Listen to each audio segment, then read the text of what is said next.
বা আমরা আমাদের সরকার যেটা চাইছে, আপনাদের সরকার যেটা চাইছে সেটা কার্যকর করার ক্ষেত্রে আমরা বাধাপ্রাপ্ত হব। এটাই ছিল এই মিটিংয়ের মূল উদ্দেশ্য। এবং আমরা পেট্রোলের ক্ষেত্রে একটা বিশ্বব্যাপী ক্রাইসিস রয়েছে ইরান আমেরিকার যুদ্ধের ফলে। বিভিন্ন জেলা থেকে শেয়ার করে 2-3জন ভিডিও এলেন, একটা গাড়িতে শেয়ার করে 2জন এমএলএ এলেন।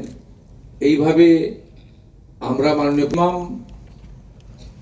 আমাদের মিটিংগুলোর জন্য সরকারি কোষাগারের অর্থ নষ্ট করে আমাদের যে মূল উদ্দেশ্য সেটা কার্যকর করা।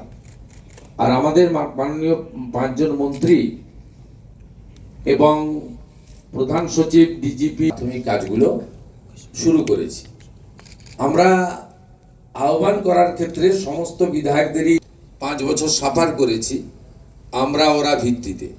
এখানে মনোজ টিগ্গা, দিলীপ ঘোষেরা রয়েছেন, তারা 2016 আমরা প্রশাসনিক মিটিংয়ে এমএলএদের ডাকবো, তিনি যে দলেরই হোক। শুধুমাত্র আমাদের পলিটিক্যাল লাইক মাইন্ডেড এমপিদেরকে আমরা ডাকতে বলেছি, মুখ্য সচিবকে। তার কারণ হচ্ছে এমপিদেরকে দূরে সরিয়ে